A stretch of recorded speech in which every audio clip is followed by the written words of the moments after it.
నమస్కారం అండి. మనం ఇప్పుడు ఎద్దనపూడి సులోచనారాణి గారు రాసిన తొలి మజిలీ అనే కథను విందామా? అమ్మాయి గారు, బామ్మగారు మిమ్మల్ని లగెత్తుకు రమ్మంటున్నారు.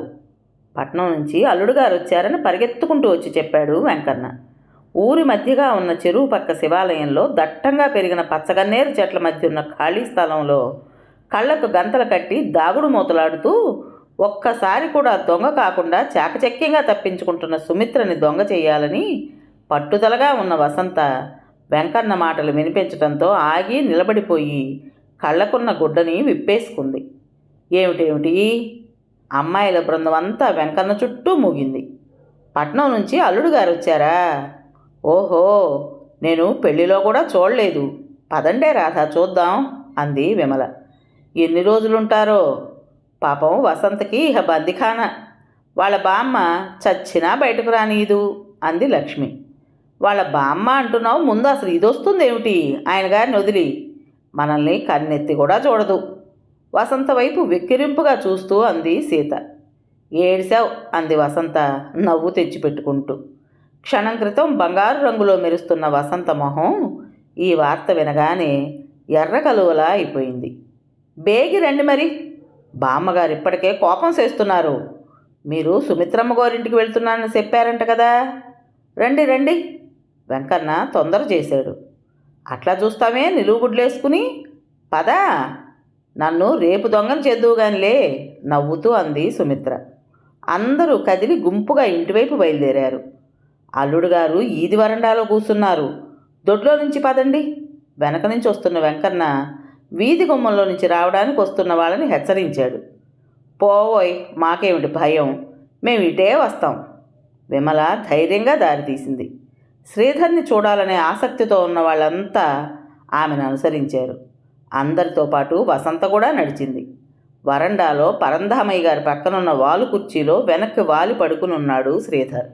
గాజుల గలగలలతో కిలకిల నవ్వులతో సన్నటి గుసగుసలతో లోపలికొస్తున్న అమ్మాయిల్ని చూసి అందులో మధ్యగా ఉన్న వసంతని గుర్తుపట్టి అతను తనకు తెలియకుండానే ఆసక్తితో లేచి కూర్చున్నాడు. అంతవరకు అల్లుడితో ఏదో మాట్లాడుతున్న పరంధామయ్య గారు వీళ్ళని చూసి చూడటంతోనే ముఖం ఇంత చేసుకుని, ఎక్కడి నుంచి మీ రాక? పొండి పొండి, లోపలికి పొండి, ఇంత పొద్దుపోయేదాకా పెత్తనాలు సాగించుకొస్తున్నారా అని కసిరాడు. క్షణంలో సగం సేపు శ్రీధర్తో చూపులు కలిపిన వసంత ఒక్క అంగలో అందరికంటే ముందు ఇంట్లోకి పోయింది. ఒరే వెంక, గంగాళంలోకి వేడినీళ్లు తోడావా? ఇదిగో సుబ్బులు, ఆ గిన్నెలు కడిగి ముందు ఇక్కడ బోర్లించు. వంటింట్లోంచి బామ్మగారి కంఠం కంగుమని వినిపిస్తోంది. ఏదో పని మీద హడావిడిగా దొడ్లోకి వెళ్ళబోతున్న ఆవిడ అమ్మాయిల బృందాన్ని చూసి హఠాత్తుగా ఆగిపోతూ, ఏది వసంత వచ్చిందా? అలా పెళ్లి నడకలు నడుస్తావే? చప్పున వెళ్ళి స్నానం చేసి బట్టలు మార్చుకురా. ఆ జడ, అరిగిపోయిన జుట్టు, వెలిసిపోయిన పరికిణి, నువ్వు ఈ వాలకంతోనే అతని ముందు నుంచి వచ్చావా? వెళ్ళు, ఇంకా చూస్తావే, స్నానం చేసిరా. ఇదిగో చూడమ్మా సుమిత్ర, కాసిని ఈ సన్నజాజులన్నీ చక్కగా పెద్ద మాలగట్టు. రాధమ్మ తల్లి, నువ్వు వచ్చావు, నీకోసమే కబురు పంపుదాం అనుకుంటున్నానే తల్లి. కాస్త లక్ష్మి నువ్వు అంతా కలిసి ఆ గది కొంచెం సర్ది పెట్టండి. అగరొత్తులవి పంపిస్తాను. మా తల్లి మా తల్లి, కాస్త సాయం చేసి పెట్టండి. మీ వసంత మొగుడు సామాన్యుడు కాదయ్యే మరి. చూడు, హఠాత్తుగా వచ్చి ఎలా హడావిడి పెడుతున్నాడో. ఒక్క గుక్కలో జీటీ ఎక్స్ప్రెస్ స్పీడ్లో పనులు పురమాయించేసి బామ్మగారు వెళ్ళిపోయారు. క్షణంసేపు ఒకళ్ళ మొహంలోకొకళ్ళు ప్రశ్నార్థకంగా చూసుకున్న అమ్మాయిలు వెంటనే అర్థమైందిలే అన్నట్లు వసంత వైపు చూసి నవ్వుతూ గది సర్దడానికి వెళ్ళిపోయారు. సుమిత్ర వంగి పళ్ళెంలో ఉన్న పూలు తీసుకుని దారం కోసం వెతకసాగింది. అబ్బా, ఇప్పుడు స్నానం ఏమిటి చలేస్తుంటే? లాభం లేదు. బామ్మవాక్కు వేదవాక్కు ఎదురు లేదు. ఇహ మొదలు ఇలాంటి ఇష్టం లేని పనులు చేయటానికి. జన్మలో రెండో పూట స్నానం చేయటం అలవాట్లేని వసంత వణుక్కుంటూ స్నానానికి బయలుదేరింది. స్నానం చేస్తుండగా సుబ్బులొచ్చింది. అమ్మాయి గారు, బామ్మగారు మిమ్మల్ని ఈ జరి అంచు తెల్లచీర కట్టుకోమంటున్నారు అంటూ. చీర ఏమిటి? నాకు ఆ చీరతో నిద్ర పట్టదు, నాకొద్దు అంది వసంత వేడివేడి నీళ్లు స్నానం చేసినా గడగడా వణుకుతూ. ఏమో నాకేం తెలుసు. అల్లుడు గారికి పరికిణీలు నచ్చవుట. సుబ్బులు ఏదో చెప్పబోతుండగానే వసంత గబాలన చీర జాకెట్టు లాక్కుంది. వసంత స్నానం చేసి బట్టలు వేసుకుని వచ్చేసరికి సుమిత్ర పూలమాల కట్టడం పూర్తయింది. వంటింట్లో దేంట్లోనో పోపు పెడుతున్న బామ్మగారు అంటున్నారు, ఏమోనమ్మా, కావాలని చేసుకున్నాడు, అతనిష్టం, ఎంతైనా చదువుకున్నవాడు. నాకైతే ఇష్టం లేదు, ఏం చేస్తాం చెప్పు. ఆ మూడు ముళ్ళు పడనంత వరకే మన పెత్తనం అనుకో. అవునులేండి, ఇదిగో వసంత వచ్చింది. అయిందా స్నానం? ఎంత బాగున్నావు ఆ చీరలో. చూడండి బామ్మగారు, మీరు వసంత చేత ఇహ పరికిణి పమిట మాన్పించేయాలి. దువ్వెను తీసుకురా, జడవేస్తాను అంది సుమిత్ర తెల్లటి చీరలో కొత్త అందాలు కల్పించుకుంటున్న వసంతని రెప్ప వాల్చకుండా చూస్తూ. సుమిత్ర జడవేస్తుండగా లక్ష్మి, అయిందండి, అంతా చేసేశాం అంటూ విమల వచ్చారు. అయిందా? సరే, ఇదిగో రేపు మీరంతా భోజనాలకి ఇక్కడికే రావాలి. ఏ తెలిసిందా? ఎల్లుండి వసంతని అతను తీసుకువెళ్ళిపోతానంటున్నాడు. పాయసం కోసం జీడిపప్పు వేయిస్తూ యువతలకు వచ్చి అంటున్న బామ్మగారిని చురుగ్గా చూసింది వసంత. అమ్మో, వెళ్ళిపోవడమా? అతనితో ఒక్కతి. బామ్మ రాకుండా తనెలా వెళ్తుంది? బామ్మ లేకపోతే తనకు ఒక్క రాత్రి నిద్రపడుతుందా? ఒక్క క్షణం తోస్తుందా? ఏవో ఆలోచిస్తున్న వసంత దగ్గరగా చేరారు విమలా వాళ్ళు. ఇదిగో చూడు వసంత, అతని జుట్టంతా వంకీలు వంకీలు అని నేను, లేదు కాదు సాఫీగా మెత్తగా ఉండే జుట్టు అని లక్ష్మి అంటోంది. ఏదైంది రేపు నువ్వు చెప్పాలి. మేమిద్దరం పందెం వేసుకున్నాము. పో, అన్ని వెధవ మాటలు, నాకేం తెలుస్తుంది? నువ్వే వెళ్ళి చూడు, నీకు కళ్ళు లేవా? వాళ్ళని తోసేస్తూ అంది వసంత కోపంతో. చిచి, తనెలా చూస్తుంది? వీళ్ళకు బుద్ధి లేదు అనుకుంది. ఊరుకోండే, అది అసలే సిగ్గుపడుతుంటే. రేపు నువ్వు అడక్కపోయినా చెప్తుంది. ఈరోజు మాట్లాడకు అంది సుమిత్ర నవ్వుతూ బారుగా ఉన్న వసంత జడిని సరిచేసి పెద్ద పూల చెండుని పెడుతూ. సరే, మరి రేపు వస్తాం, వెళతాం. మరి నువ్వో అన్నారు వాళ్ళు సుమిత్రను చూస్తూ. ఎవరు సుమిత్ర? నేను ఇంటికి కబురు పంపాను. ఈ పూట భోజనాలు అయ్యేదాకా ఇక్కడే ఉంటుంది. లోపల నుంచి బామ్మగారు జవాబిచ్చారు. కొంతసేపు అయిన తర్వాత సుమిత్ర తప్ప అంతా వెళ్ళిపోయారు. వాళ్ళు భోజనానికి వస్తున్నారు. నువ్వు అటు కుడివైపు వరండాలోకి వెళ్ళు అంది సుమిత్ర చాలాసేపు అయిన తర్వాత గోడవారగా ఉన్న పీట మీద మోకాలి మీద గడ్డం ఆంచుకుని బొమ్మలా కూర్చున్న వసంతను ఉద్దేశించి. వసంత లేచి నిశ్శబ్దంగా వరండాలోకి వచ్చేసింది. ఆ రావటంలో ముందు వైపు ఉన్న వరండాలోంచి తండ్రి కంఠం, దానితో పాటు మంత్రస్థాయిలో మృదు గంభీరంగా ఉన్న మరో కంఠం వినిపించాయి. వరండాలోకి వచ్చిన వసంత అక్కడ కూర్చోడానికి ఏమీ లేకపోవడంతో స్తంభాన్ని ఆనుకుని నిలబడింది. వెన్నెల బాగా వచ్చేసింది. దూరంగా కనిపిస్తున్న గొడ్లపాకలో ఉన్న ఆవులు గేదెలు పడుకుని చక్కగా నెమరు వేస్తున్నాయి. హాయిగా వాటికేం దిగులేదు. పుట్టిన చోటనే ఉంటాయి. అత్తవారింటికి వెళ్ళడం, కొత్త వాళ్ళ మధ్య తిరగడం అంటూ ఉండదు అని ఆలోచిస్తున్న వసంత చూపులు తెల్లగా మెరుస్తున్న తన చీర మీద పడ్డాయి. చీర అంచు చేత్తో పట్టి చూసుకుంటూ, ఎంత బాగుంది, ఇప్పుడు కట్టుకుంటే లాభం ఏమిటి? పగలు కట్టుకుంటే అందరూ చూస్తారు, ఖరీదెంత అని అడుగుతారు. ఈ చీరలో నువ్వెంత బాగున్నావు అని మెచ్చుకుంటారు. ఇప్పుడైతే ఏముంటుంది, అనవసరంగా నలిగిపోవడం తప్ప. చీర వంక చూసుకుంటూ ఆలోచిస్తున్న వసంత దగ్గరికి సుబ్బులు వచ్చింది. అదేంటి అమ్మాయి గోరు నిలబడ్డారే? ఉండండి, మంచం తెస్తాను. పరిగెత్తుకుంటూ వెళ్ళి ఓ నవారు మంచం తెచ్చి వరండాలో వేస్తూ, పడుకోండి, కూసేపు నిద్రపోండి, ఆ తర్వాత నిద్రే ఉండదు అంది. వసంత మంచం మీద కూర్చుంది. వెళ్ళబోతున్న సుబ్బులు ఆగి వంగి ఏదో రహస్యం చెబుతున్నట్లుగా మొహం పెట్టి, అమ్మాయి గోరు, అల్లుడు గోరికి సన్నజాజులంటే మా ఇష్టంట. ఇందాక నేను మీకోసం అవి కోసి తెస్తుంటే ఏవి అని తీసుకుని జోబీలో వేసుకున్నారు, మీకు ఇస్తారుగామును. అంతవరకు ఆసక్తిగా వింటున్న వసంత చివరి మాట వింటూనే ఛా అని చెయ్యెత్తి కొట్టడానికి లేవడంతో సుబ్బులు నవ్వుతూ పారిపోయింది.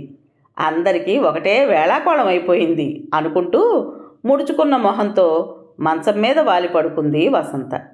సాయంత్రం అంతా పరిగెత్తి ఆటలాడటంతో వేడివేడి నీళ్లు స్నానం చేయడంతో తెల్లటి మెత్తటి బట్టల్లో ఉన్న వసంతకి చూస్తుండగానే నిద్రొచ్చేసింది. అలా ఎంతసేపు పడుకుందో తనకే తెలియదు. ఇంతలో సుమిత్ర వచ్చి బాగా తట్టి లేపింది. చిచి, అదేమిటి పసిపిల్లలా అలా పడుకున్నావు? పూలన్నీ నలిగిపోవడంలా? లేలే, అన్నం తిందువు గాని, మంచిదానివే అంటూ సగం నిద్రమత్తుతోనే భోజనానికి వచ్చి కూర్చుంది. భోజనంలో పదార్థాలు చాలా రుచిగా ఉన్నాయి, ముఖ్యంగా పులుసు, పాయసం. సుమిత్ర బామ్మగారి చేతి పనితనాన్ని మెచ్చుకుంటోంది. ఇంట్లో ఇందాకటంతటి సందడి లేదు, నిశ్శబ్దంగా ఉంది. పరంధామయ్య గారు కూడా పడుకునే ప్రయత్నంలో ఉన్నారు. భోజనం చేస్తున్నంతసేపు వసంత చెవులు మంద్రస్థాయిలో గంభీరంగా వినిపించే స్వరం కోసం ఆలకించి ఆశాభంగం పొందాయి. నేను ఈ చీర మార్చేసుకోనా? భోజనం అయిన తర్వాత వసంత బామ్మగారి కోసం వేసిన పక్క వైపు వెళ్ళబోతూ అడిగింది. ఆగు, నీ పక్క అది కాదు. తమలపాకులు సుతారంగా చీల్చి చిలకలుగా చుట్టి వెండి పళ్ళెంలో పేరుస్తున్న సుమిత్ర వసంతని పిలిచింది. ఎక్కడ మరి? ఈసారి నిద్రపోతే ఇక లేవను, విసుగ్గా అంది వసంత. ఎందుకో తెలియదు కానీ సుమిత్ర బామ్మగారు మొహాలు చూసుకుని నవ్వుకున్నారు. నవ్వుతున్న సుమిత్రకి సమాధానంగా బామ్మగారు, దానికి ఏం తెలుసు, ఎనడన్నా చూసిందా పెట్టిందా అన్నారు. ఆ చూడడం పెట్టడం ఏ విషయంలోనా అని ఆలోచిస్తూ వసంత్ వచ్చి మళ్ళీ సుమిత్ర పక్కన కూర్చుంది. ఆకులు కట్టడం పూర్తి చేసిన సుమిత్ర లేచి మోకాళ్లలో తలపెట్టు కూర్చున్న వసంత తల్లో పూలు సర్దసాగింది. ఉండని, పర్వాలేదులే, ముందు ఎక్కడ పడుకోవాలో చెప్పు బాబు, నీకు పుణ్యం ఉంటుంది, నిద్ర వస్తోంది సుమిత్రను బ్రతిమలాడుతూ అంది వసంత. లే మరి చూపిస్తాను అంది సుమిత్ర వసంతని చెయ్యి పట్టి సున్నితంగా లేవదీస్తూ. ఇద్దరూ కలిసి హాల్లోకి వచ్చారు. లోపల ఇల్లు సర్దడం పూర్తయిన బామ్మగారు తలుపులేస్తున్నారు. ఎటు అంది వసంత సుమిత్ర వెనక నడుస్తూ. హాల్లో గోడకున్న గడియారం టంగ్ టంగుమని 10 గంటలు కొట్టింది. రోజు ఈ పాటికి మంచి నిద్రలో ఉండవలసిన సమయం. రేపు నిన్ను తప్పకుండా దొంగ చేస్తాను, ఒట్టు సుమిత్రతో నడుస్తూ అంది వసంత. అలాగే, వెళ్ళు, ఆ గదిలో నీ పక్క. సుమిత్ర మాటలతో చటుక్కున ఆగిపోయింది. ఆ గది ఇందాక లక్ష్మి విమలా వాళ్ళు సర్దింది. గదిలోంచి అగరొత్తుల వాసన గుప్పుమంటోంది. వెళ్ళు అన్న సుమిత్ర మాటలతో గుమ్మం బయట నుంచే లోపలికి తొంగి చూసింది వసంత. తను చూడకూడని వస్తువేమైనా అక్కడుందేమో అనుకుంటూ. నిజం, గది లోపల కిటికీ దగ్గరగా ఉన్న పడక కుర్చీలో తెల్లటి బట్టల్లో కళ్ళ మీద చేతులుంచుకుని శ్రీధర్ పడుకునున్నాడు. ఇదేమిటి, నన్ను ఇక్కడ పడుకోమంటావేమిటి అతనుంటే? వసంత ప్రక్కకు తిరిగేసరికి అక్కడ సుమిత్ర లేదు, దూరంగా వెళ్ళిపోతూ ఉంది. కాళ్లకున్న పాంజేబులు, చేతికున్న గాజులు గలగలమనేటట్టు ఒక్క పరుగులో పరిగెత్తుకొచ్చి సుమిత్రను కలుసుకుంది వసంత.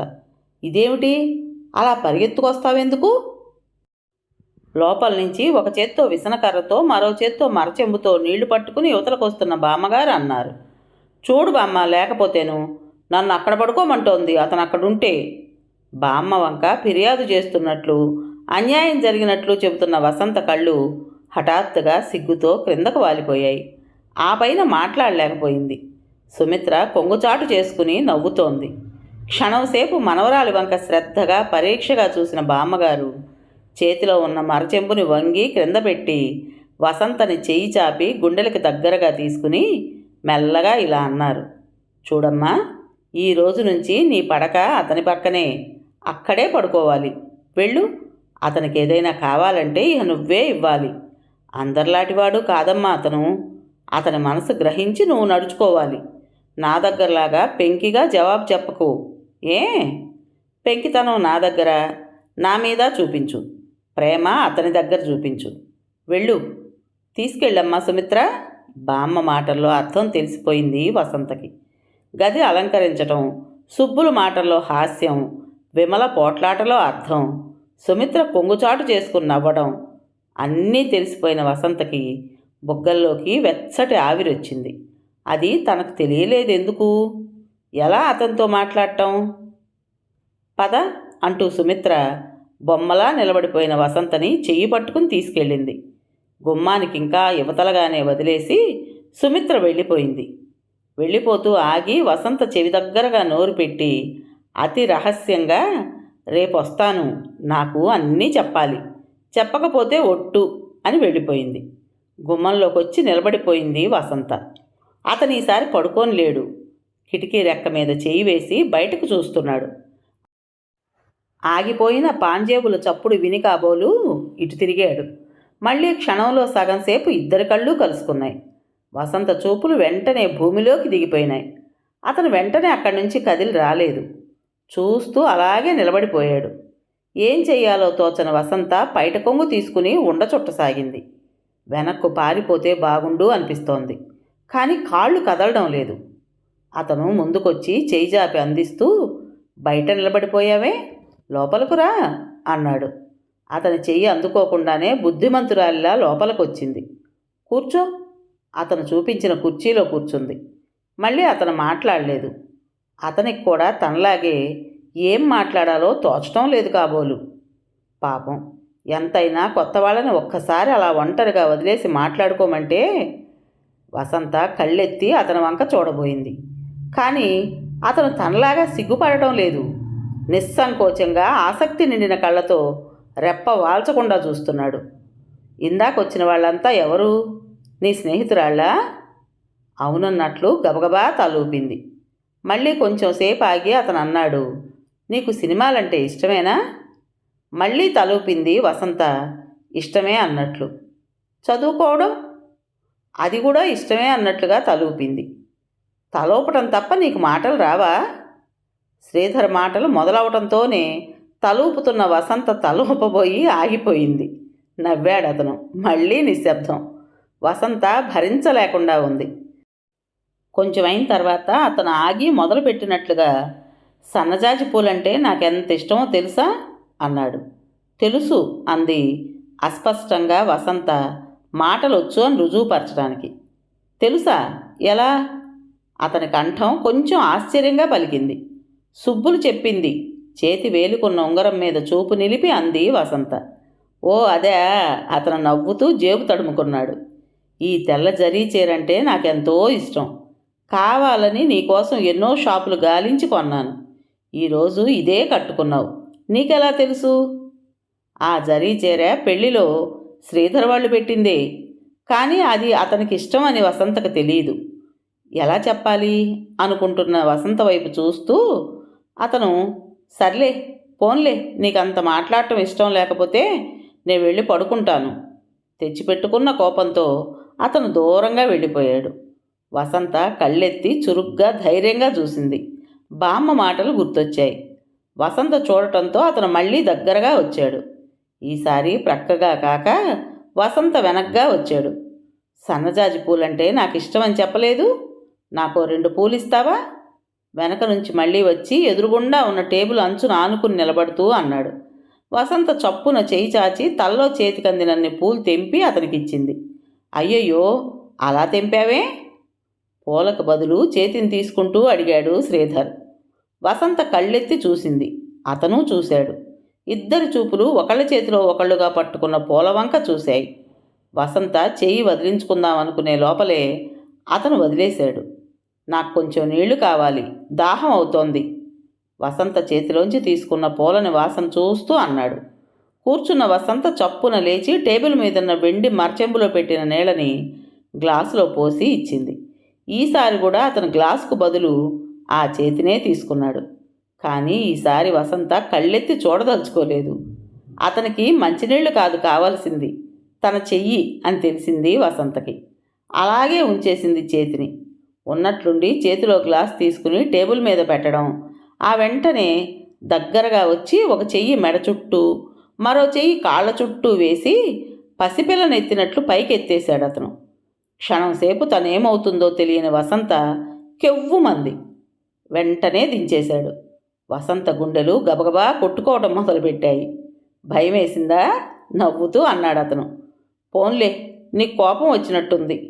సరే, ఇక నిన్ను తాకను, నేను వెళ్ళి పడుకుంటాను. అతను వెళ్ళిపోయి మంచం మీద పడుకున్నాడు. పడుకుని తల తిప్పి చూస్తూ, ఆఖరిది అడుగుతున్నాను, నేను తమలపాకులు వేసుకోలేదు. నువ్విస్తే వేసుకుని ఇది వసంత ఇచ్చింది అనుకుని తింటూ నిద్రపోతాను అన్నాడు. ఇంకా దడదడా కొట్టుకుంటున్న గుండెలతో ఉన్న వసంత అతని స్పర్శ ఒళ్ళంతా కదులుతున్న అనుభూతి పొందుతూ సన్నగా చిరుచెమటలు పట్టిన చేయి చాచి వేళ్లతో సుమిత్ర కట్టిపెట్టిన ఆకులు తీసుకువచ్చి ఇచ్చింది. ఇక ఏమీ అననని అన్న అతని మాటలతో ధైర్యంగా ఉన్న వసంత చేయి చాచి ధైర్యంగానే ఇచ్చింది. కానీ అతను అన్నమాట మీద నిలబడే మనిషిలా లేడు. ఈసారి కూడా తమలపాకులకు బదులు చేయి తీసుకున్నాడు. తీసుకుని ఊరుకోలేదు, పట్టి దగ్గరకు లాక్కున్నాడు. అసలే భయంతో అదో మాదిరిగా ఉన్న వసంత తూలి అతని గుండెల మీద పడింది. అలా పడ్డ వసంతని మళ్ళీ లేవనివ్వలేదు. మరింత దగ్గరగా లాక్కుంటూ వసంత చుట్టూ చేతులు వేసి రహస్యం అన్నాడు. అంతే, వసంతకి కాలం ఆగిపోయినట్లుగాను, వెన్నెల్లో విద్యుత్తు ప్రసరించినట్లుగాను, గాలిలో చక్కలిగింతలు ఉన్నట్లుగాను తోచింది. కోడి కూయటం వసంతతో పాటు శ్రీధర్ కూడా విన్నాడు. కొన్ని యుగాల అనుభవం కలిగింది వసంతకి. ఇక పెడతావా? నేను కొంచెంసేపు నిద్రపోతాను, తెల్లవారొస్తున్నట్లుంది కదూ. చీరే పువ్వులతో పాటు తను నలిగిపోయి అలసిపోయినట్లుగా ఉన్న వసంతని మరోసారి గుండెల దగ్గరగా లాక్కుని కళ్ళల్లోకి చూస్తూ అడిగాడు శ్రీధర్.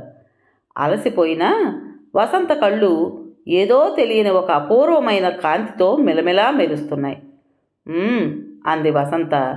అందంగా వంపులు తిరిగిన అతని పెదవులు, తీర్చిదిద్దినట్లున్న కనుబొమ్మలు, ఎన్నో విషయాలు తెలిసిననే గర్వంతో తొణకిసలాడుతున్న కళ్ళు అన్నీ ఒక్కొక్కటిగా పరీక్షగా చూస్తూ. నిజం, విమల చెప్పింది కరెక్టు. అతని జుట్టు చాలా నొక్కులుగా ఉంది. అంత అందమైన జుట్టు చాలా కొద్ది మందికే ఉంటుంది. ఇన్ని అందమైన విషయాలున్న చోట చాలా ఆకర్షణీయంగా ఉన్నది లాలనతో కూడిన అతని చిరునవ్వు. ఏమిటి అలా చూస్తున్నావు? అన్నాడు శ్రీధర్ తన వైపు మొదటిసారిగా నిస్సంకోచంగా చూస్తున్న భార్యని. ఏం లేదు, నేను వెళ్తాను అంది వసంత. ఇన్ని రోజులు ఇతను తెలియకుండా నేను ఎలా ఉండగలిగాను అనుకుంటూ. సరే పద. వసంతని సాగనంపటానికి అతను గుమ్మం దాకా వచ్చాడు. పెడుతున్నావా అన్న అతని ప్రశ్నకు జవాబుగా గుమ్మం దాటబోతున్న వసంత ఆగి భుజం మీదుగా మెడ తిప్పి చూసింది. శ్రీధర్ వెంటనే చేతులు చాచి వసంతని లోపలికి లాక్కున్నాడు. అలా 3 సార్లు జరిగింది. 4వసారి మంచం మీద పడుకుని కళ్ళు మూసుకుంటూ, నువ్వు వెళ్ళటం నేను చూడలేను, వెళ్ళు అన్నాడు.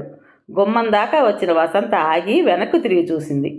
అతను తల తిప్పి కళ్ళు తెరిచి చూస్తున్నాడు, కానీ లేచి రాలేదు. నవ్వింది వసంత. నవ్వకు, వెళ్ళు అన్నాడు అతను నవ్వి కళ్ళు మూసుకుంటూ.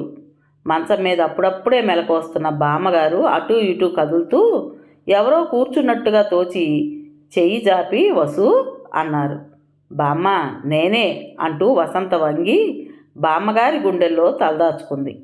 నేనే బామ్మ. తనకు తను తెలియకుండానే బావురుమనేసింది వసంత. ఏమిటి ఏమిటి ఎందుకు?